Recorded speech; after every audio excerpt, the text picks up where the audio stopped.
أعوذ بالله من الشيطان الرجيم بسم الله الرحمن الرحيم قالت رسلهم أفي الله شك فاطر السماوات والأرض يدعوكم ليغفر لكم من ذنوبكم ويؤخركم إلى أجل مسمى قالوا إن أنتم إلا بشر مثلنا تريدون أن تصدونا عما كان يعبد آباؤنا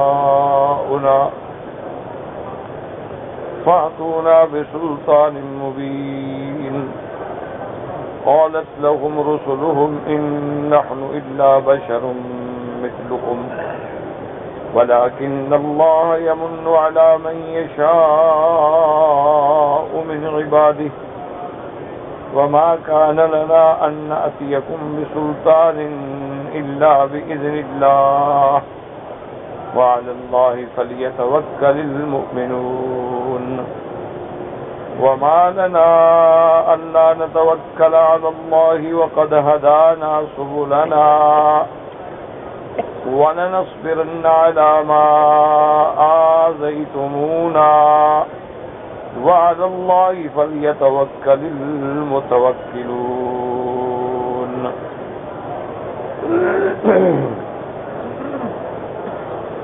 سورۃ ابراہیم علیہ السلام کی ان آیات مبارکہ میں اللہ تبارک و تعالی نے اس مناظرہ کا اور اس مجادلہ کا ذکر کیا ہے جو انبیاء علیہم السلام اور مشرکین اور کفار کے درمیان میں ہوا. جیسا کہ الحمدللہ ہم نے سابقہ آیات میں پڑھا ہے کہ موسیٰ علیہ السلام نے کس طرح اپنی قوم کو دعوت دی اور کس طرح اللہ کی نعمتوں کا ذکر فرمایا تاکہ اللہ کی نعمتوں کو یاد کر کے بندے جو ہیں وہ اپنے منعم حقیقی کو پہچانیں. نعمتوں کا ذکر کیوں کیا جاتا ہے؟ تاکہ تم جانو کہ یہ نعمت کس نے کی ہے اور نعمت کرنے والا کون ہے. اور جب آدمی اپنے منعم حقیقی کو پہچان لیتا ہے تو پھر اس پر ایمان لاتا ہے، اس کے احکام پہ چلتا ہے. اور اس کے ساتھ حضرت موسیٰ علیہ السلام نے بفرمان خداوندی یہ ایک اصول اور قاعدہ کلیہ بتلا دیا کہ جو بندے اللہ کی نعمتوں کا شکر کرتے ہیں اللہ اپنی نعمتوں کو بڑھا دیتے، اور جو لوگ اللہ کی نعمتوں کی ناشکری کرتے ہیں تو پھر اللہ کا عذاب بھی بڑھتا. اور اللہ کی نعمتوں کو شکر کرنے کا معنی کیا ہوتا ہے کہ جو اللہ کی نعمتیں ہیں وہ اللہ کے حکم کے مطابق استعمال ہوں، یہ ہے شکر. اور اللہ کی نعمتوں کا کفر کیا ہوتا ہے کہ اللہ کی نعمتوں کو اللہ کی نافرمانی میں خرچ کرے. تو سیدنا موسیٰ علیہ السلام نے اس قوم کو ان باتوں کو اللہ کی نعم کے ذکر کے بعد پھر یاد دلایا کہ یاد کرو کہ تم سے پہلے جو امتیں گزری ہیں، جیسے قوم عاد گزری ہے، قوم سمود گزری ہے، ان کے بعد قومیں گزری ہے، ان کو اللہ تبارک و تعالی نے ہلاک کر دیا. تو ان کی ہلاکت کا سبب کیا تھا؟ کیوں اللہ پاک تو کسی ایک بندے پر بھی ظلم سے منزہ اور پاک ہیں. اللہ پاک تو کسی جانور پر بھی ظلم نہیں فرماتے، وہ تو ظلم سے پاک ہے. وہ تو تمام صفات نقصان جو اللہ کے شان کے زیبا نہ ہوں ان سے پاک ہیں. اللہ تبارک و تعالیٰ تو مثقال ذرۃ یعنی ایک ذرے کے برابر بھی کسی پہ ظلم نہیں کرتے. تو آخر اتنی بڑی قوموں کے لاکھوں بندوں کو اللہ نے کیوں ہلاک کر دیا؟ بستیوں کو الٹ ڈالا گیا، ان پر غضب کی ہوائیں چلا کے ان کو ہمیشہ کے لیے استیصال ہلاک کر دیا گیا. کیا وجہ تھی؟ اس لیے ہم اقوام امم سالفہ کا ذکر کیا تھا کہ تم سمجھو کہ جن چیزوں کی وجہ سے ان پہ عذاب آیا کہ وہ اللہ کی توحید کے منکر تھے، انبیاء علیہم السلام کی نبوت و رسالت کے منکر تھے، اللہ کی اطاعت کے بجائے اللہ کی نافرمانیوں میں مبتلا ہو گئے تو عذاب آ گیا۔ اگر تم بھی انہی کی طرح نافرمانیوں میں مبتلا ہوگے تو پھر تم پر بھی عذاب آئے گا۔ یہ اللہ کی سنت اللہ ہے کائنات میں کہ اپنے ماننے والوں پہ رحم فرماتے ہیں اور اپنے نہ ماننے والوں پہ عذاب فرماتے ہیں۔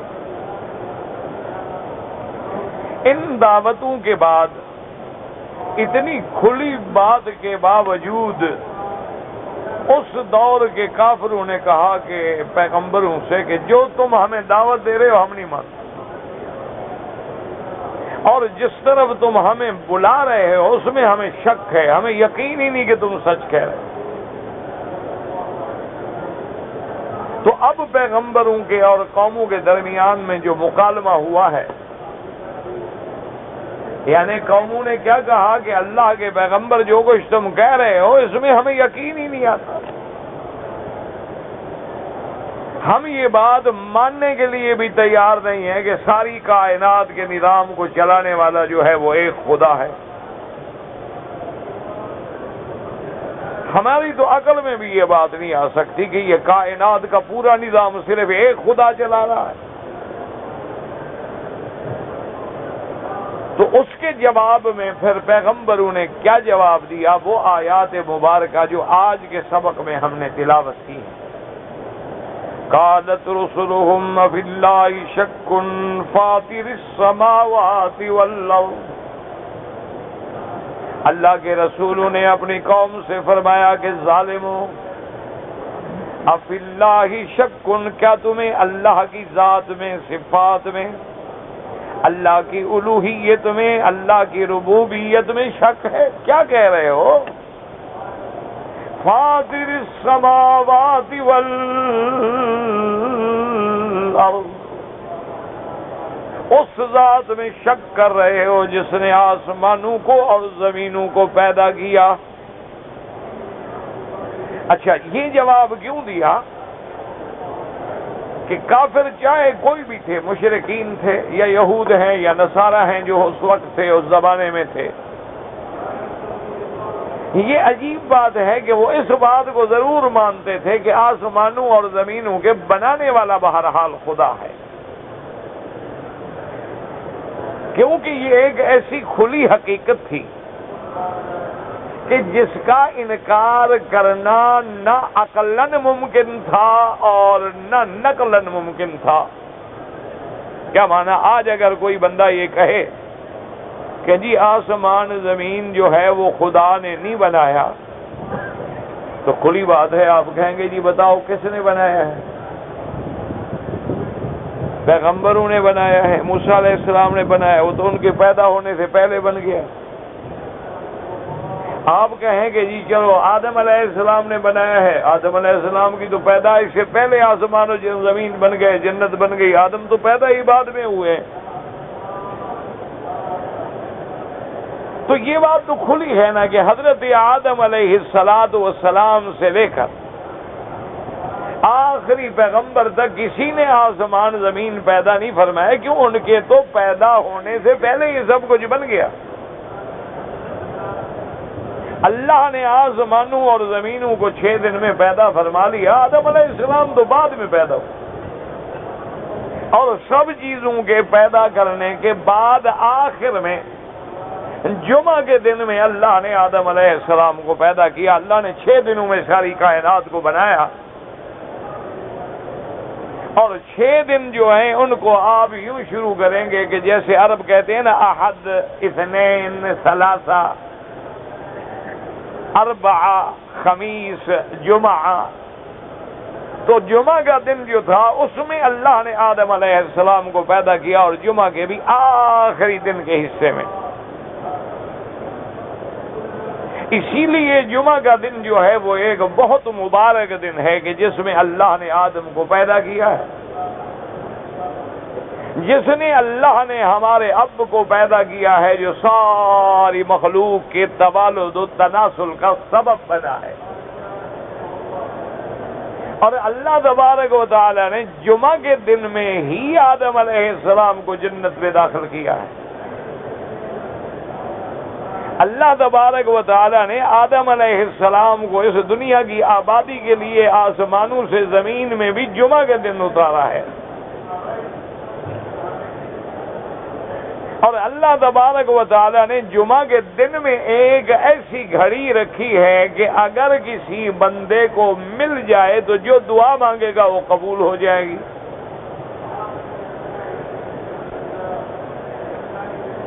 لیکن اللہ نے اس گھڑی کو چھپا دیا، بتایا نہیں ہے کہ 4 بجے ہے، 2 بجے ہے، 5 بجے ہے، 8 بجے ہے، تاکہ بندہ جو ہے وہ سارا دن اس کی تلاش میں لگا رہے اور محنت کرے اور ذکر میں رہے، عبادت میں رہے، تلاوت میں رہے۔ اسی طرح یوم الجمعہ جو ہے وہ تمام ایام میں مبارک ہے۔ اسی طرح یوم الجمعہ جو ہے وہ مسلمانوں کے لیے عید ہے۔ اسی لیے اللہ تبارک و تعالی نے یوم الجمعہ جو افضل ہے ایام میں سے، اسی میں میرے آقا سرکار دو جہاں رحمت دو عالم سیدنا محمد مصطفیٰ صلی اللہ علیہ وسلم کو حج نصیب فرمایا۔ حضور پاک نے جس میں سال حج کیا وہ جمعہ کا دن تھا عرفات میں۔ تو اب کوئی عقل کا اندھا بھی نہیں کہہ سکتا بھی جب آدم علیہ السلام نہیں پیدا ہوئے، ایسی کوئی پیغمبر نہیں پیدا ہوا، تو صاف بات ہے کہ آسمانوں اور زمینوں کو کس نے پیدا کیا ہے۔ اسی لیے قرآن مقدس میں کئی مقامات پہ ذکر کیا گیا ہے کہ اگر کافروں سے سوال کرو، اگر مشرکین سے سوال کرو کہ من خلق السماوات والارض، آسمانوں اور زمینوں کو پیدا کرنے والا کون ہے، اللہ نے خود جواب دیا، ان کے پاس کوئی جواب ہی نہیں کہ لیقولن اللہ، اللہ نے پیدا کیا۔ تو اس لیے پیغمبروں نے فرمایا کہ ظالمو، جب یہ بات تم مانتے ہو کہ آسمانوں اور زمینوں کے پیدا کرنے والا کون ہے، اللہ ہے، تو جب یہ ساری مخلوق کو اللہ نے پیدا کیا تو اسی خدا کو نہیں مانتے ہو؟ اسی کی الوہیت میں اور قدرت میں اور کمال میں اور جمال و جلال میں تمہیں شک ہے؟ اتنا بڑا نظام عالم دیکھنے کے بعد یہ تو پھر ایک عقل کا اندھا بھی ہو تو وہ ماننے پہ مجبور ہوگا کہ جس نے یہ سارا عالم پیدا کیا ہے، جس نے یہ سارا نظام پیدا کیا ہے۔ آج دیکھو نا جی، اگر فرض محال کوئی ہندو کہتا ہے کہ ہمارے دیوتا نے پیدا کیا ہے، تو پہلے یہ تو بتاؤ تمہارا دیوتا کب پیدا ہوا، اس کی تاریخ پیدائش تو بتاؤ ہمیں۔ وہ کہیں کہ جی ہمارے بھگوان وشنو نے پیدا، تو وشنو کب پیدا ہوا، کون سی تاریخ میں، کس سال میں؟ آسمان زمین تو اس سے پہلے ہے۔ اگر کوئی جاہل عقیدہ رکھے کہ نہیں جناب یہ تو ہمارے پیر و مرشد نے پیدا کیا، تمہارا پیر مرشد خود کب پیدا ہوئے؟ وہ تو خود کسی کی ماں کے پیٹ میں آئے ہیں، کسی کی باپ کے صلب سے آئے ہیں، وہ تو ان کے پیدا کرنے کے لیے اولاد آدم ہے۔ تو جب یہ بات ہر لحاظ سے واضح ہے کہ اتنی بڑی زمین پیدا کرنے والا، آج آپ دیکھ لیں کہ دنیا نے علوم میں، دنیا نے ٹیکنالوجی میں، دنیا نے جدید ابحاث میں کتنی ترقی کی ہے، لیکن کیا خدا کے مقابلے پہ زمین بنا لیں گے؟ اللہ کے مقابلے میں ایک کوئی نیا آسمان بنا لیں گے؟ اسی لیے ایک حدیث میں آتا ہے، اللہ نے فرمایا کہ بنی آدم من لم یرضا برضائی ولم یقضا بقضائی فلیطلب ربا سوائی، جو میری رضا پہ راضی نہیں، جو میری تقدیر کو مانتا نہیں، جائے نکل جائے میرے ملک سے اور جا کے خدا بھی نہیں ڈھونڈے اور زمین و آسمان بھی نہیں ڈھونڈے، وہاں جا کے زندگی گزارے۔ یہ کیا بات ہوئی کہ کھائے میرا اور انکار بھی میرا کرتے؟ یہ کیا بات ہوئی کہ زمین تو میری استعمال کرے، پانی اور ہوائیں بھی میری استعمال کرے، آسمان کی چھت بھی میری استعمال کرے، سورج کی دھوپ اور چاند کی روشنی بھی میری استعمال کرے، اور پھر میرا انکار بھی کرے، کبھی دیوی بنا لے، کبھی دیوتا بنا لے، کبھی بت بنا لے، کبھی مردہ بنا لے، کبھی زندہ بنا لے۔ اس لیے اللہ کے پیغمبروں نے اپنی قوم کو چیلنج کیا کہ ظالمو افی اللہ شک، تمہیں اللہ میں شک ہے؟ اور فاطر السماوات، یاد رکھو کہیں ہے فاطر، اسی طرح فاتارا کیا معنی ہوتا ہے؟ معنی تو وہی ہے پیدا کیا، لیکن پیدا کے لفظ میں خالہ کا بھی آتا ہے اور فاتارا بھی آتا ہے، لیکن فاتارا کے معنی میں اور خالہ کا معنی میں ہے پیدا فرمایا، اور فاطر کے معنی میں ہے کہ ایسا پیدا کیا کہ اس کا پہلے کوئی نقشہ، کوئی وجود ہی نہیں تھا۔ یعنی جب اللہ نے آسمان و زمین بنائے ہیں تو اس سے پہلے اس کا کوئی ماڈل، کوئی نمونہ، کچھ بھی نہیں تھا۔ یعنی آپ اندازہ فرمائیں کہ ایک پانی ہے، بس پانی کا دریا ہے، اس پانی کو بھی اللہ نے پیدا فرمایا،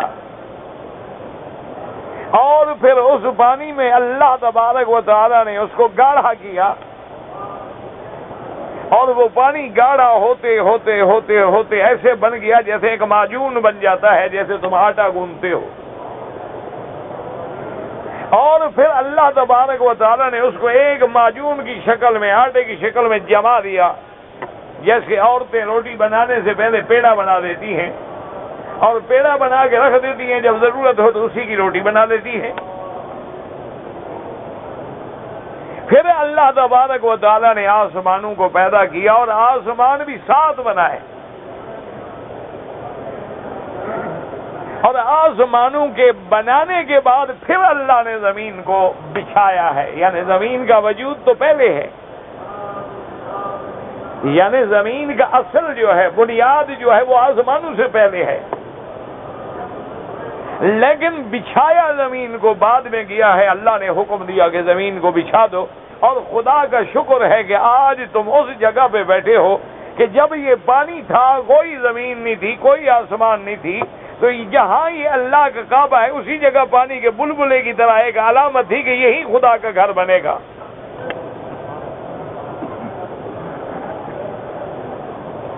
کیونکہ یہی وہ دنیا ہے کہ گویا ایک زمین کا مرکز ہے اور ایک زمین کا وسط ہے، اور جیسے انشاءاللہ آپ حج پڑھیں گے دیکھیں گے کہ خیموں کی کیسے بہار لگتی ہے، تو ہر خیمہ جو ہے ایک ستون پہ کھڑا ہے، گویا اسی طرح پورا نظام عالم جو ہے وہ اللہ کے کعبے کی وجہ سے قائم ہے۔ جیسے خیمے کے اس ستون کو کھینچ دو تو سارا خیمہ نیچے آ جائے گا، تو جب اللہ کا گھر نعوذ باللہ ثم نعوذ باللہ فنا ہوگا تو پھر پورا عالم بھی فنا ہو جائے گا۔ اس لیے پیغمبروں نے چیلنج کیا کہ اس خدا میں شک کرتے ہو جس نے سب سے پہلے آسمانوں اور زمینوں کو پیدا کیا ہے، اور پھر بتلایا کہ غور کرو کہ وہ خداوند قدوس جس نے آسمانوں اور زمینوں کو پیدا کیا ہے، یدعوکم لیغفر لکم من ذنوبکم ویؤخرکم الی اجل مسمى۔ اللہ کے پیغمبروں نے فرمایا کہ ظالموں، آسمانوں اور زمینوں کے پیدا کرنے والا خدا تمہیں بلاتا ہے کہ آؤ، اور وہ خدا تمہیں اس لیے نہیں بلاتا کہ خدا کو تمہاری ضرورت ہے، وہ خداوند قدوس اس لیے نہیں بلاتے کہ تم سے کوئی فائدہ اٹھانا چاہتے ہیں، بلکہ وہ تو اس لیے بلاتی ہیں لیغفر لکم من ذنوبکم، تاکہ تمہارے کچھ گناہوں کو معاف کر دیں، تمہاری نافرمانیوں کو بخش دیں۔ وَيُؤَخِّرُكُمْ إِلَىٰ أَجَلٍ مُّسَمًّى، اور تمہیں ہلاک و برباد کر دینے کے بجائے مہلت دیں، ایک وقت مقرر تک تمہیں دنیا میں رہنے دیں۔ تو جب اللہ بلاتے بھی تمہارے فائدے کے لیے ہیں، تمہاری بخشش کے لیے ہیں، ورنہ اللہ کو نہ تمہارے ایمان کی ضرورت ہے، نہ تمہارے اعمال صالحہ کی ضرورت ہے، وہ تو بے پرواہ ہے۔ اس کی صفت تو یہ ہے کہ قل هو اللہ احد اللہ الصمد لم یلد ولم یولد وَلَمْ يَكُنْ لَهُ كُفُوًا أَحَدٌ، وہ تو ایک ہے، بے نیاز ہے، والدین سے بھی پاک ہے، اولاد سے بھی پاک ہے، اپنے مثل سے بھی پاک ہے۔ تو جب وہ بلانے والا تمہیں بلاتا ہے تو یہ بلانا بھی اس کی رحمت ہے، تمہارے بھلے کے لیے تمہیں بلا رہے ہیں۔ اب ہم سب کو اللہ نے کعبے میں بلایا، اللہ کو کیا فائدہ ہے؟ تم لاکھوں کی تعداد میں انشاءاللہ حج کرو گے، اس میں اللہ کو تو کوئی فائدہ نہیں۔ اگر اللہ نے ہمیں بلایا ہے تو ہمارے گناہ بخشنے کے لیے کہ آ جاؤ میرے بندے، گندے ہو گئے ہو، میلے ہو گئے ہو، آ جاؤ دھل جاؤ، آ جاؤ، تم نے سارے سال زندگی نافرمانیوں میں گزاری ہے، میں راضی ہو گیا، آج تمہیں دھلانے کے لیے، دھلنے کے لیے، بخشنے کے لیے بلا لیا ہے میں نے۔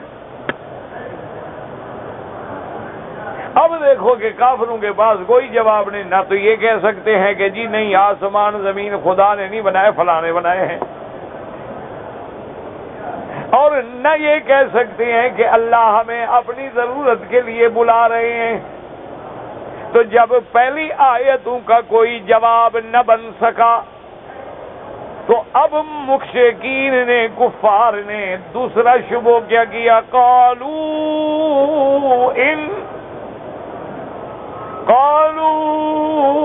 ان انتم الا بشر مثلنا تريدون ان تصدونا ما كان يعبد آباؤنا فأتونا بسلطان مبين۔ اب دیکھیں کافروں کے پاس کوئی جواب نہیں۔ دیکھو جواب تو یہ تھا نا کہ جی نہیں جی آسمان زمین فلاں نے بنایا ہے، اللہ نے نہیں بنایا۔ اب وہ جواب تو بن نہیں پڑا، اب کیا کہتے ہیں؟ کہتے ہیں کہ تم تو ہماری طرح بشر ہو، تم تو ہماری طرح انسان ہو، تم تو ہماری طرح کھاتے پیتے ہو، ماں باپ ہے، اولاد ہے، دکھ ہے، سکھ ہے، تمہیں ہم کیوں بلانے والا مان لیں؟ اب کافروں کے بعد صرف ایک جواب تھا کہ جی ہم آپ کو نبی نہیں مانتے۔ کیوں نہیں مانتے؟ کہ تم بشر ہو۔ اور ان کو ایک شبہ ہے کیا کہ بشر جو ہے، بشریت اور نبوت میں منافات ہے کہ تم بشر ہو لیکن نبی نہیں ہو۔ بھئی کیوں نبی نہیں؟ ان کا تو بشر ہو، بشر نبی نہیں بن سکتا۔ اگر اللہ نے نبی بنانا بھی تھا تو کسی اور مخلوق سے نبی پیدا کرتے۔ اللہ نے اگر کوئی پیغمبر اور رسول بنانا ہے تو کم از کم نوری مخلوق سے بناتے اور آسمانوں سے نبی اترتا۔ تم تو ہمارے سامنے پیدا ہوئے ہو، تمہارے والدین ہیں، اور تم پہ دکھ ہے، سکھ ہے، تکلیفیں ہیں، تو آخر اللہ تبارک و تعالی نے تمہیں کیوں نبی بنا دیا اور ہمیں نہیں بنایا؟ لہذا ہم تمہاری نبوت کو نہیں مانتے، رسالت کو نہیں مانتے، کیونکہ تم بشر ہو۔ جب نہیں مانتے تو تمہاری دعوت کو بھی نہیں مانتے۔ اصل بات کیا ہے؟ کہنے لگے مشرکین کہ بھئی تم یہ چاہتے ہو کہ ہم اپنے باپ دادے کا طریقہ چھوڑ دیں، تم اصل یہ چاہتے ہو کہ ہمارے باپ دادا جس دین پہ تھے ہم اس کو چھوڑ دیں۔ ہمارے باپ دادا تو اسی طرح ان بتوں کو اپنا خدا مانتے تھے، انہی کو وہ پوجتے تھے، انہی کے آگے وہ سجدے کرتے تھے، منتیں کرتے تھے اور اسی کے آگے نذرانے چڑھاتے تھے، ہم باپ دادے کے دین کو چھوڑ دیں؟ ہاں البتہ ایک بات ہو سکتی ہے کہ فَأْتُونَا بِسُلْطَانٍ مُبِينٍ، ہاں اگر تم کوئی کھلی ہوئی بات، کوئی کھلی ہوئی دلیل لے کر آؤ، کوئی ایسی دلیل لے کے آؤ کہ اتنا واضح ہو کہ ہم بالکل مان لیں تو پھر ہم غور کریں گے۔ آج آپ اللہ کے کعبے میں موجود ہیں، اسی لیے میں ہمیشہ آپ دوستوں کی خدمت میں کہتا ہوں کہ یہ پارٹیاں اور جماعتیں اور فرقہ بندیاں اللہ کے لیے چھوڑ دو۔ الحمدللہ ہم مسلمان ہیں، اللہ کا شکر ہے کہ ہمارا تو قرآن بھی ایک ہے، کسی پارٹی کا قرآن الگ نہیں ہو سکتا۔ قرآن کے ترجمے میں تو کوئی نعوذ باللہ تحریف کر سکتا ہے لیکن قرآن تو نہیں بدل سکتا۔ اس لیے تمام چیزوں کو دماغ سے نکال کے ایک مسلمان بن کے سوچو اور ٹھنڈے دل سے سوچو کہ حضرت موسیٰ علیہ السلام کے زمانے میں، حضرت عیسیٰ علیہ السلام کے زمانے میں اور ان سے پہلے پیغمبروں کے زمانے میں قوموں کو شبہ کیا تھا کہ بشر جو ہے وہ نبی نہیں بن سکتا، کیونکہ بشر تو ہے اور بشر جو ہوتا ہے وہ نبی نہیں بن سکتا۔ اور آج بھی ہمارے کتنے مسلمان ہیں جو کلمہ بھی پڑھتے ہیں، جو نمازیں بھی پڑھتے ہیں، جو حج بھی کرتے ہیں، لیکن ان کے عقیدے میں بھی وہی بات اٹکی ہوئی ہے کہ اللہ کے نبی نور ہوتے ہیں، بشر نہیں ہوتے۔ ان کے دماغ میں بھی سوئی وہی کھڑی ہے 12 بجے پہ۔ یعنی مشرکین کہتے تھے کہ بشر تو ہیں لیکن نبی نہیں ہو سکتے، یہ کہتے ہیں نہ نبی تو ہیں لیکن بشر نہیں ہو سکتے، بلکہ یہ تو اللہ کے نور کا ٹکڑا ہے، یہ تو نور من نور اللہ ہیں۔ جب اللہ کے ٹکڑے ہو گئے اچھا خدا ہوا کہ جس کے نور کے ٹکڑے کر دیے جائیں، اور اللہ کے نور کے ٹکڑے کرنا جو ہے نعوذ باللہ وہ تو کفر ہے۔ اب دیکھو پیغمبروں کو جب کہا گیا کہ تم جادوگر ہو تو پیغمبروں نے جواب دیا کہ نہیں ہم جادوگر نہیں ہیں۔ پیغمبروں کو جب کہا گیا کہ تم کاہن ہو غیب کی خبریں دینے ہو، پیغمبروں نے کہا نہیں ہم کاہن نہیں ہیں۔ پیغمبروں کو جب کہا گیا کہ تم لوگوں سے سیکھ کے ہمیں باتیں کرتے ہو، نے کہا بالکل غلط کہہ رہے ہو، ہمیں اللہ وحی بھیجتا ہے۔ لیکن جب پیغمبروں کو انہوں نے کہا کہ تم بشر ہو تو کیا پیغمبروں نے کہا کہ ہم بشر نہیں ہیں؟ ایک بات کو سوچو، اسی پہ غور کرو کہ پیغمبروں نے کافروں کی ہر بات کی تردید کی ہے لیکن اس بات کی تردید نہیں کی۔ انہوں نے کہا تم ٹھیک کہہ رہے ہو، قالت لهم رسلهم ان نحن الا بشر مثلكم۔ اللہ کے پیغمبر تو سچ بولتے ہیں نا، اللہ کے پیغمبر تو جھوٹ سے پاک ہوتے ہیں، اللہ کے پیغمبر معصوم ہوتے ہیں، اللہ کے پیغمبروں کی ہر لفظ میں صداقت ہوتی ہے۔ اب دیکھو کیسے پیغمبروں نے کھل کے جواب دیا، قالت لهم رسلهم، ان کے رسولوں نے کیا کہا، ان نحن الا بشر مثلكم، یہ بات تو ٹھیک ہے کہ ہم بشر ہیں، یہ بات تو تمہاری مان لیتی ہیں کہ ہم تمہاری طرح کے انسان ہیں، ہمارے بھی والدین ہیں، ہماری بھی اولادیں ہیں، ہمارے لیے بھی دکھ سکھ ہے، ہم بھی کھاتے پیتے ہیں۔ وَلَٰكِنَّ اللَّهَ يَمُنُّ عَلَىٰ مَن يَشَاءُ وَلَٰكِنَّ اللَّهَ يَمُنُّ عَلَىٰ مَن يَشَاءُ مِنْ عِبَادِهِ۔ کہ ظالموں غور کرو، اللہ جن بندوں پہ چاہے احسان کر دے۔ اب اللہ نے کروڑوں مخلوق کی ہے تو کروڑوں تو نبی نہیں بن جائیں گے نا، کسی 1 2 4 10 کو بنائے گا نا۔ آج بھی اگر دنیا کی حکومتیں ہیں اپنے سفیر بناتی ہیں تو سارے ملک سارے لوگوں کو تو سفیر نہیں بنا دیا جاتا نا۔ تو اللہ نے اگر احسان کر کے ہمیں اپنی رسالت کے لیے چن لیا ہے، اپنی نبوت کے لیے چن لیا ہے، تو یہ تو اللہ کا ہم پر احسان ہے، یہ تو اللہ کی تقسیم ہے۔ اور باقی دوسری بات یہ ہے کہ تم کہتے ہو نشانی لائیں، تو سب سے بڑی نشانی توحید کی، آسمان و زمین کا پیدا کرنا، اور سب سے بڑی نشانی ہماری توحید و رسالت کی معجزات۔ اللہ نے ہر پیغمبر کو معجزات دیے ہیں۔ تم اگر 9 نشانیاں دیکھ کر بھی ایمان نہیں لے آئے تو 10ویں نشانی پر کیسے ایمان لاؤ گے؟ آتے ہو تو اور معجزہ دیکھ کر کون سا ایمان لاؤ گے؟ تم نے آسمانوں پہ چاند کو 2 ٹکڑے ہوئے دیکھ رہا ہے اپنی آنکھوں سے، پھر بھی ایمان نہیں لے آئے ہو، تو ہر وقت دلیل مانگنے کا کیا تعلق؟ یہ دلیل تھوڑی ہے۔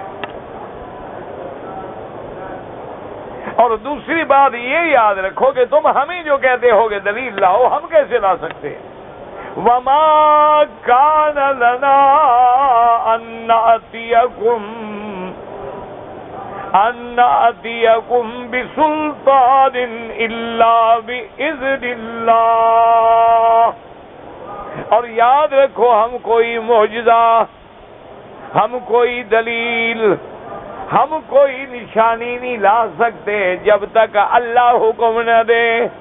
کیوں؟ ہم تو اللہ کے پیغمبر ہیں، اللہ کے نبی ہیں، اللہ کے رسول ہیں۔ اللہ چاہے تو ہمیں معجزہ دے دے اور اللہ چاہے تو نہ دے۔ اللہ تبارک و تعالی اگر چاہیں تو حضرت سلیمان علیہ السلام کے ہوا تابع کر دیں اور ان کے تخت کو 1 مہینے کے سفر پر اڑا دیں آدھے دن میں، لیکن میرے محبوب جو حضور پاک سارے انبیاء سے افضل، حضرت سلیمان سے بھی افضل، لیکن حضور پاک نے جب مدینے کے لیے ہجرت بھی فرمائی ہے تو آپ نے تو اونٹنیوں کے لیے سفر کیا، آپ کے لیے ہوا نہیں تابع کی۔ یعنی اگر اللہ چاہتے تو کیا حضور پاک کو مکے سے مدینے کسی ہوا کے ذریعے نہیں بھیج سکتے؟ لیکن یہ اللہ کے فیصلے ہیں، وہ چاہتے ہیں تو سلیمان علیہ السلام کو معجزہ دے دیتے ہیں، لیکن وہی معجزہ آمنہ کے لال محمد مصطفیٰ صلی اللہ علیہ وسلم کو نہیں دیتے ہیں، تو اس میں کوئی حضور کی شان میں کمی نہیں آتی۔ یہ تو اللہ کی مرضی ہے کہ اس پیغمبر کے لیے کیا معجزہ ہے۔ یہ اللہ کی مرضی ہے کہ موسیٰ علیہ السلام کے لیے ایک لکڑی کو زندہ کر دینا، وہ لکڑی کا سانپ بن جانا، سانپ بن کے ساری لکڑیوں کو کھا جانا، پھر لوٹ کے لکڑی بن جانا۔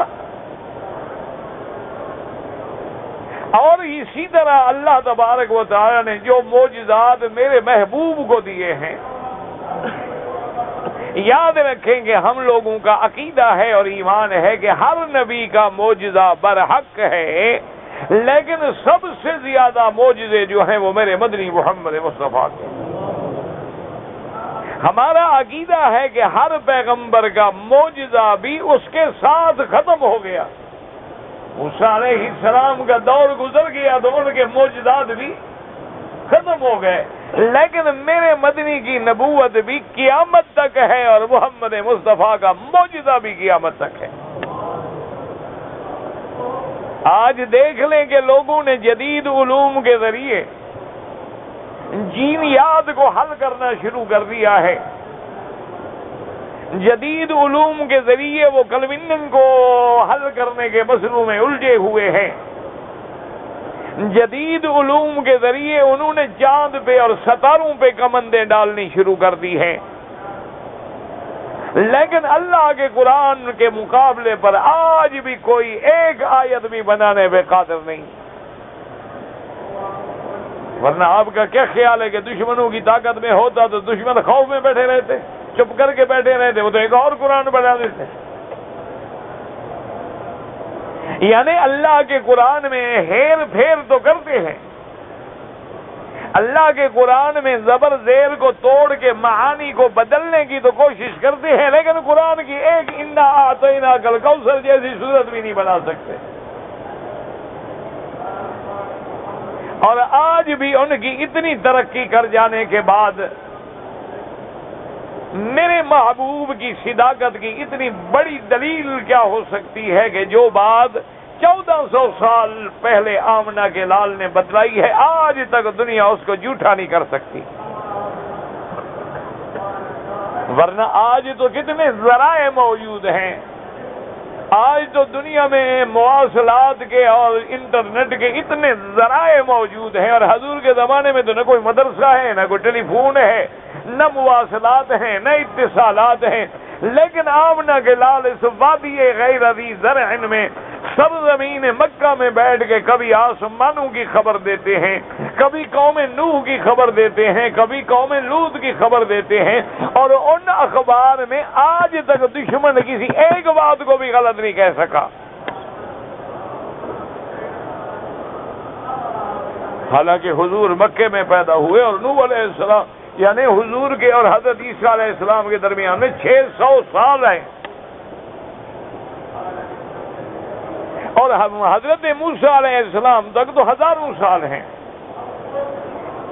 اور حضرت نوح علیہ السلام تک تو تقریباً 6000 سال ہے۔ تو اپنے پیدا ہونے سے بھی 6000 سال پہلے کی جو خبر دے رہے ہیں دشمن نہیں جھٹلا سکتا۔ حضور نے فرمایا کہ اللہ نے قوم لوط کی بستیوں کو اٹھایا اور الٹ کر دیا اور اوپر سے جہنم کے پتھروں کی بارش کر دی، اور اسی جگہ ایسے حالات پیدا کر دیے ہیں کہ پھر ہر چیز جو تھی جاندار وہ بھی ختم ہو گئی۔ تو آج بھی تاریخ اس صداقت کو مانتی ہے کہ ہاں اردن کے قریب میں وہ بحر میت کہلاتا ہے، وہ پانی، وہ سمندر، وہ علاقہ موجود ہے جہاں اللہ کے نے لوط علیہ السلام کی بستی کو برباد کیا ہے۔ وہ دریا جو ہے اس کا نام بھی بحر میت ہے کہ اس میں آج بھی کوئی چیز زندہ نہیں رہ سکتی۔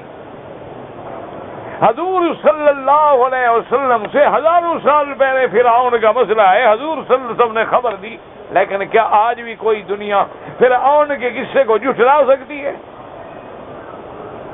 اسی لیے پیغمبروں نے فرمایا کہ ظالموں غور کرو، شان تو یہی ہے کہ اولاد آدم ہو، شان تو یہی ہے کہ بشر ہو، شان تو یہی ہے کہ تمہاری جنس میں سے ہو، شان تو یہی ہے کہ تمہاری زبان بولنے والا ہو، اور پھر اللہ نبوت کے لیے چن لے۔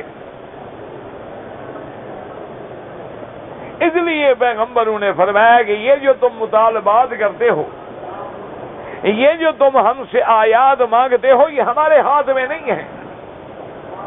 وَمَا كَانَ لَنَا أَن نَّأْتِيَكُم بِسُلْطَانٍ إِلَّا بِإِذْنِ اللَّهِ۔ اور اس کے بعد پیغمبروں نے کیا بات کی؟ فرمایا وَعَلَى اللَّهِ فَلْيَتَوَكَّلِ الْمُؤْمِنُونَ۔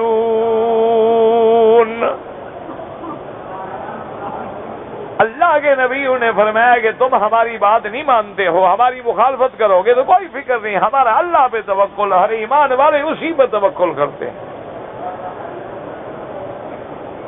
ہمیں تمہارا کوئی خوف نہیں ہے۔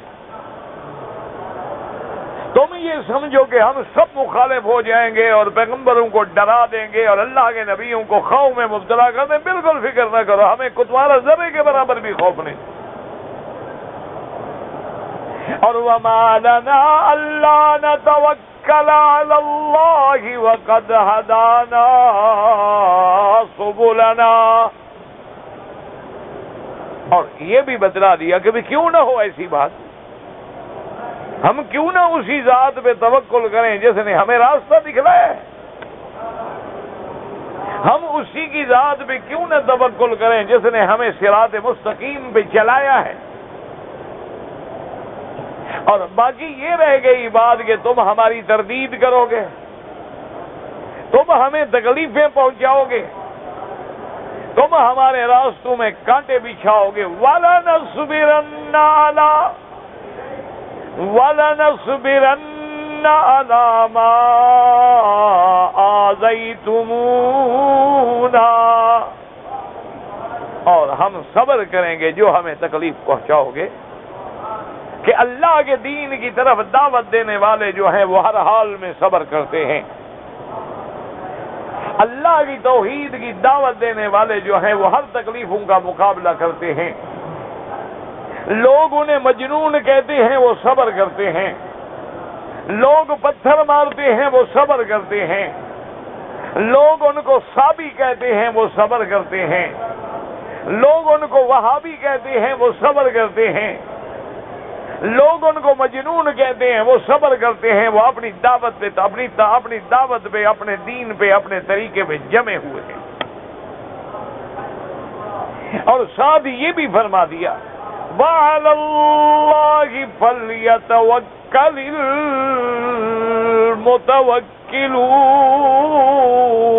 الْمُتَوَكِّلُونَ، اور اللہ ہی کی ذات پہ بھروسہ کرنے والے بھروسہ کرتے ہیں، توکل کرنے والے توکل کرتے ہیں۔ اللہ کی ذات ہی ایسی ہے کہ اسی پہ توکل کیا جائے۔ یاد رکھیں یہاں ایک حدیث مبارک ہے،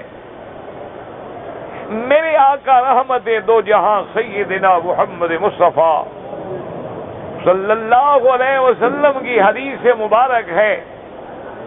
برادران اسلام اور حجاج کرام یاد رکھو، اگر ایک حدیث کو دماغ میں رکھ لو تو زندگی میں کبھی گمراہ نہیں ہو۔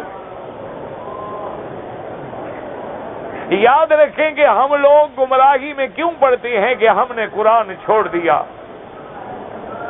ہم لوگ گمراہی میں کیوں پڑتے ہیں کہ ہم نے حدیث محمد مصطفیٰ کو چھوڑ دیا ہے۔ بس ہم ان باتوں میں آ گئے ہیں کہ جی بزرگوں نے فرمایا ہے، اور جی بزرگوں نے لکھا ہے، اور جی فلاں بزرگ نے فرمایا ہے، اور جی فلاں نے یہ قصہ سنایا ہے۔ اور جب اللہ کا قرآن ہمارے پاس موجود ہے، فرمان محمد مصطفیٰ موجود ہے، اللہ کے گھر میں بیٹھ کے ایمان سے فیصلہ کریں۔ آج ہم حجر اسود کو بوسہ دیتے ہیں، کیوں دیتے ہیں؟ آخر خدا کے گھر کے اور بھی 3 کونے موجود ہیں، اللہ کے گھر کے 4 کونے ہیں، لیکن ہم حجر اسود کو بوسہ دیتے ہیں۔ خدا کے باقی گھر سے کوئی ہمارا جھگڑا ہے کیا؟ وجہ کیا ہے کہ بوسہ اس لیے دیتے ہیں کہ وہاں بوسہ دیا ہے محمد الرسول اللہ نے، اور ادھر ہم بوسہ نہیں دیتے کہ وہاں حضور محمد پاک نے بوسہ نہیں دیا ہے۔ بس یہی دین ہے مسلمان کا۔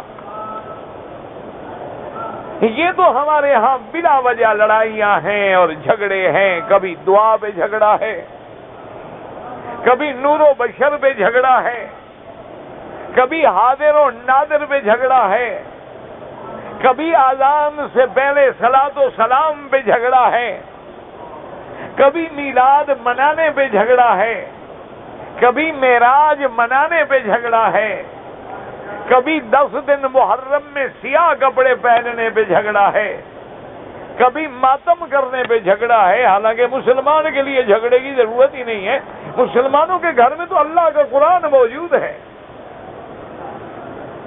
ہر مسلمان کے گھر میں الحمدللہ محمد مصطفیٰ کا فرمان موجود ہے۔ بلکہ جیسے محدثین کرام نے لکھا ہے کہ امام ترمذی نے رحمت اللہ علیہ نے جو کتاب لکھی ہے، جمع کی ہے حدیث کی سنن ترمذی، تو علماء نے لکھا ہے کہ اگر کسی مسلمان کے گھر میں ترمذی شریف موجود ہے تو گویا یہ سمجھو کہ اللہ کا نبی بات کر رہا ہے، کیونکہ حدیث کس کی کلام ہے؟ محمد الرسول اللہ۔ اور قرآن کس کا کلام ہے؟ اللہ جل جلالہ۔ تو اب ایمان سے کہیں لڑیں تو وہ نا جن کے پاس کوئی دستاویز نہ ہو۔ دیکھو نا جی، مثلاً ایک ہمارے والد فوت ہو گئے، ہم اگر 10 بھائی ہیں تو ہم لڑیں گے جی یہ چیز میری ہے، یہ میری ہے، یہ میری ہے یا میری ہے۔ لیکن اگر شریعت کی وصیت موجود ہے، سب کے حصے موجود ہیں، تو لوگ کہیں بھی پاگل ہو گئے، کس بات پہ لڑے؟ سب کچھ واضح لکھا ہوا ہے۔ تو آج بھی اگر ان مسائل میں ہم بدعات میں الجھ گئے ہیں، آج بھی اگر دنیا میں ہم پارٹی بندیوں میں الجھ گئے ہیں، آج بھی اگر ہم جماعتوں میں اور روایات میں کھو گئے ہیں، تو یہ ہماری غلطی ہے اور بدقسمتی ہے، ورنہ اللہ کا قرآن بھی موجود، فرمان محمد مصطفیٰ بھی موجود۔ اچھا، اور خدا کی شان دیکھو کہ قیامت تک نہ قرآن بدل سکتا ہے، نہ فرمان محمد مصطفیٰ بدل سکتا ہے۔ اللہ کے نبی کے بعد اور نبوت کوئی نہیں، پیغمبر کوئی نہیں، رسول کوئی نہیں، قرآن کے بعد کتاب کوئی نہیں، بات تو ختم ہو گئی۔ تو اسی لیے ہمیں ایک سبق دیا ہے میرے آقا نے، ایک سبق دیا ہے میرے محبوب نے، رحمت دو جہاں نے، رحمت للعالمین نے فرمایا اپنی امت کو، ایک اتنی چھوٹی سی بات ہے لیکن یاد رکھ لو انشاءاللہ تو گمراہی سے بچ جاؤ گے۔ یاد رکھ لو تو تمام محدثات سے، بدعات سے، غلط معتقدات سے اور جہنم سے بچ کے صراط مستقیم پہ آ جاؤ گے۔ 3 کلمے ہیں اور 3 جملے، فرمایا اذا سألت فاسأل من اللہ۔ حضور نے فرمایا میری امت اگر مانگنا ہو تو کس سے مانگو؟ کیا؟ نہ کوئی خاص چیز مانگنی ہے اللہ سے یا ہر چیز؟ ہاں جی، تو پھر یہ پیر کدھر جائیں گے، کس کام آئے گا؟ اگر ہر چیز ہم نے اللہ سے مانگنی ہے تو یا دستگیر کا نعرہ کس بات کا ہے؟ یا غوث اعظم، یا معین الدین چشتی۔ اللہ کے نبی نے کہہ دیا اذا سألت، جب مانگو، فاسأل من اللہ، ہر چیز اللہ سے مانگو۔ کیوں؟ دینے والا کون ہے؟ ان پیروں کو کس نے پیر بنایا؟ ان کو کس نے شان دیا؟ ان کو کس نے مرتبہ دیا؟ ان کو کس نے ولایت پہ پہنچایا؟ تو وہ تو خود مانگنے والے ہیں، پھر مانگنے والوں سے کیا مانگو گے؟ مانگو تو اس سے جس سے سب مانگیں،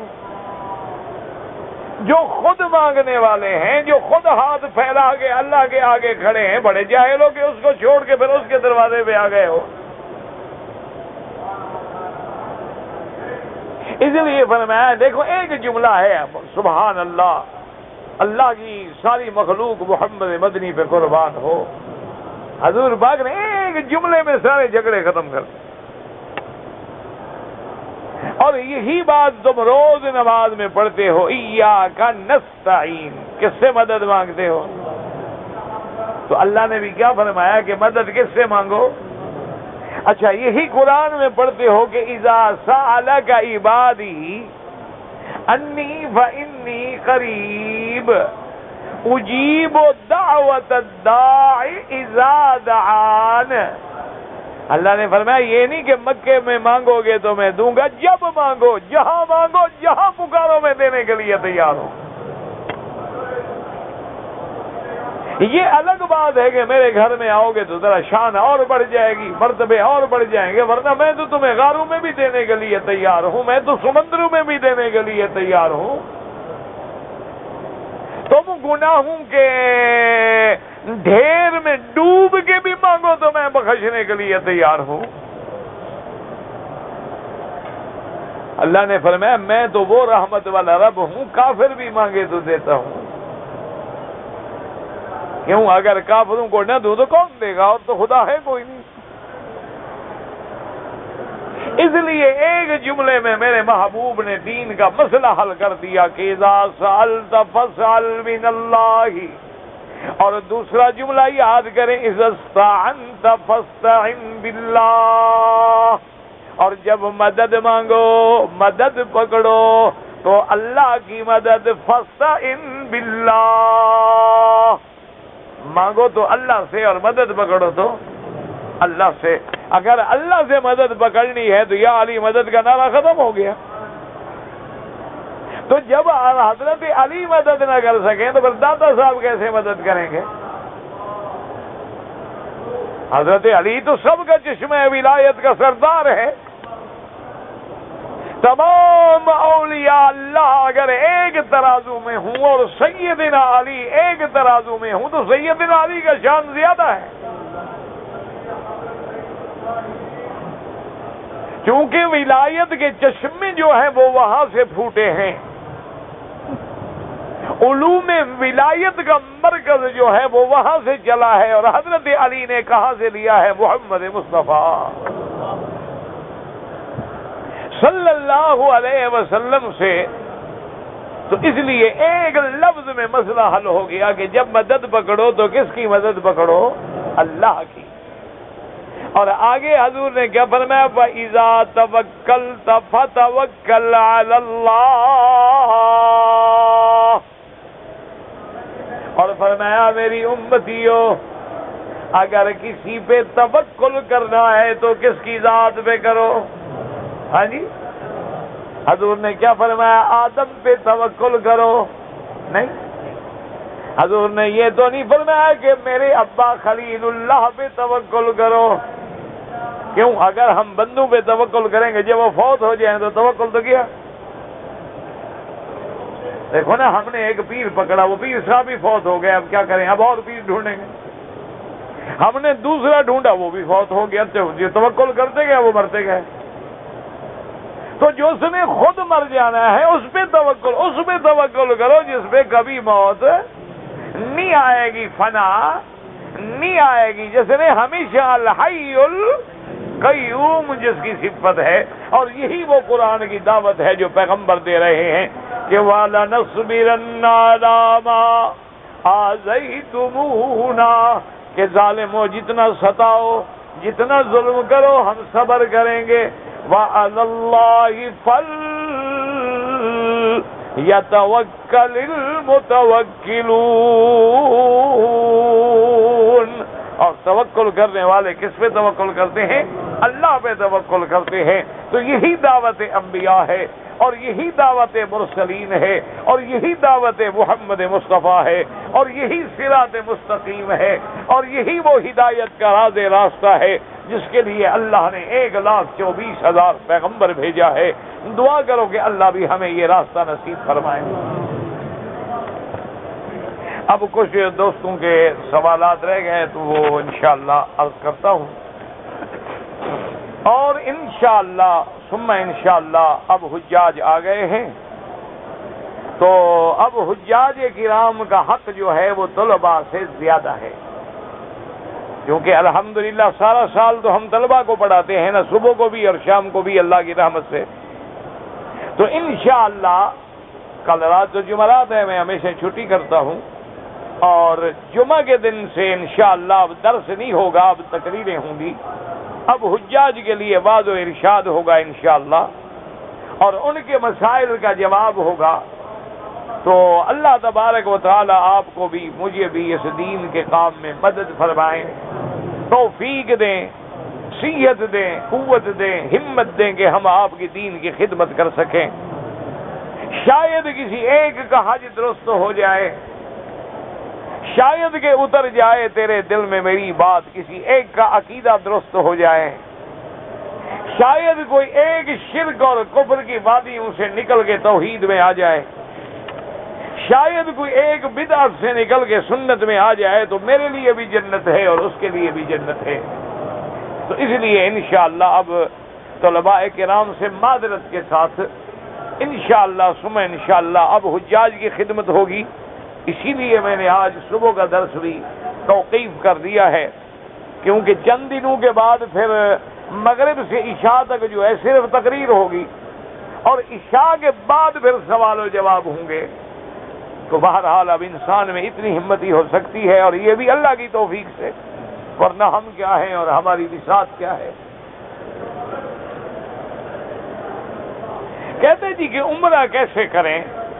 بڑی آسان سی بات ہے کہ میقات پہ آ کے سنت ہے کہ غسل کرو، 2 چادریں پہن لو، 2 رکعت پڑھ لو، اور اس کے بعد لبیک بعمرۃ، لبیک اللہم لبیک پڑھتے ہوئے اللہ کے گھر میں آ جاؤ۔ اللہ کے گھر میں آنے کے بعد طواف کرو۔ جب طواف کے 7 چکر پورے ہو جائیں تو 2 رکعت نماز پڑھو۔ افضل یہ ہے کہ مقام ابراہیم کے پیچھے پڑھیں، لیکن یہ مسئلہ سمجھ لیں کہ آج رش ہے، تو یہ نہیں کہ ہم مقام ابراہیم کے ساتھ کھڑے ہو جائیں، 1 میل بھی پیچھے کھڑے ہوں تو پیچھے ہیں۔ مطلب یہ ہے کہ مقام ابراہیم ہمارے اور کعبے کے درمیان میں آ جائے۔ اب یہاں کھڑے ہوں یا جائے صفا تک کھڑے ہوں، ہم مقام ابراہیم کے پیچھے پڑھ رہے ہیں، اور جب 2 رکعت پڑھ لیں تو سنت یہ ہے کہ زمزم پئیں۔ زمزم پینے کے بعد صفا سے شروع کریں، مروہ پہ ختم کریں۔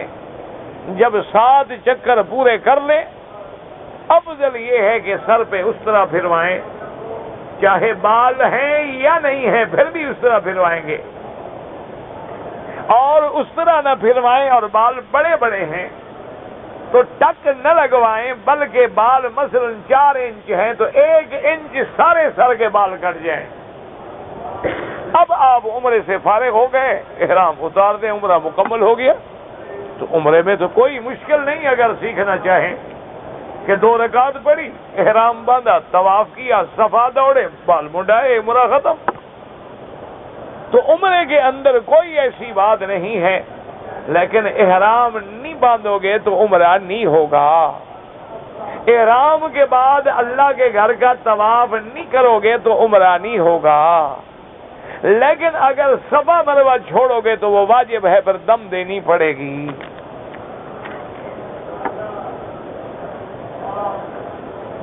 کہتے ہیں جی کچھ حاجیوں کو رشوت دے کے حج پہ آنا پڑتا ہے۔ یہ مسئلہ یاد رکھیں کہ اگر ایک حاجی پہ حج فرض ہے اور آگے کوئی ظالم ہیں جو رشوت کے بغیر اس کو موقع ہی نہیں دیتے، تو پھر رشوت دینے والا گناہگار نہیں ہوگا، وہ لینے والا ظالم جو ہے وہ ملعون ہوگا۔ لیکن اگر آپ حج کر چکے ہیں تو پھر بلا وجہ رشوت دے کر حج پہ نہ آئیں، کہ زندگی میں حج ایک دفعہ فرض ہے، اور پھر جس کی ابتدا گناہ سے کرو گے تو انتہا کیا ہوگی؟ اسی لیے تو حدیث میں آتا ہے کہ اگر حاجی حج پہ آتا ہے، کہتا ہے لبیک اللہم لبیک، آواز آتی ہے میرے بندے تیرا کھانا بھی حرام سے ہے، تیرا لباس بھی حرام سے ہے، تیرا بدن بھی حرام سے غذا کھاتا ہے، تو لا لبیک ولا سعدیک وحجک مردود علیک، تیری حاضری کی مجھے کوئی ضرورت نہیں، جاؤ چیختے رہو۔ تو اس لیے ہمیشہ یاد رکھیں کہ رشوت دینا لینا لعنت ہے، لیکن اگر دینے والا مضطر ہے، مجبور ہے کہ اگلا ظالم کام ہی نہیں کرتا، تو پھر لینے والے پہ گناہ ہوگا، دینے والے پہ نہیں ہوگا۔ دم جو ہے اس کے کئی قسم ہیں۔ ایک دم شکر ہے جیسے تمتع والے حاجی کریں گے، اور ایک دم جبر ہے یعنی ہم نے غلطی کی اور ایک بکری دینی پڑی، اور صدقہ جو ہے وہ تو مطلق ہے کہ ہم 2 ریال صدقہ کریں، 5 کریں، 10 کریں، 20 کریں، لیکن دم کا تو معنی ہی بکری ہوتا ہے۔ وہ تو بکری ذبح کرنے کے بغیر حل ہی نہیں ہوتا، الا بعض حالات میں کہ روزے رکھ سکتا ہے۔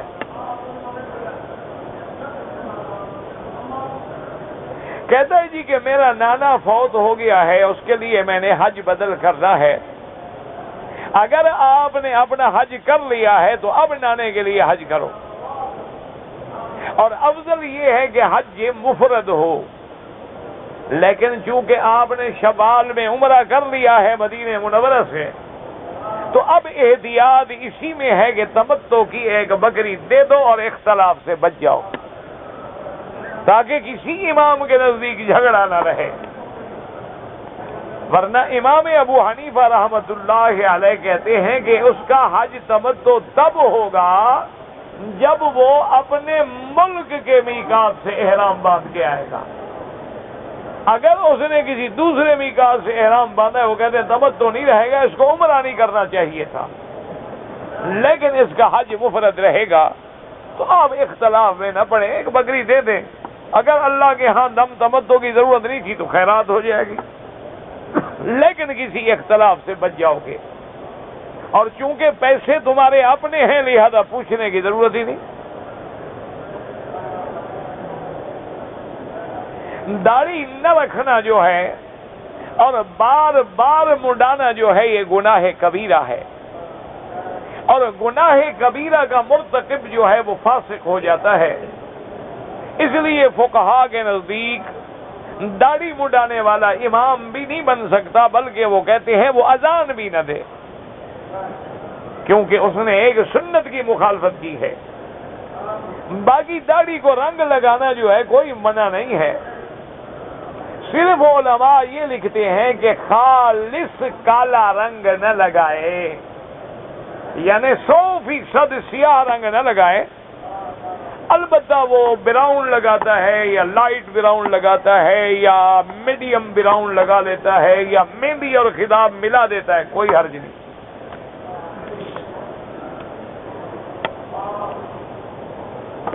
اگر کوئی عورت حج کرتی ہے تو لازمی بات ہے کہ حج کے بعد بھی 10 تاریخ کو پہلے کٹکری ماریں گے، پھر قربانی کریں گے، پھر عورت بھی بال کٹائے گی۔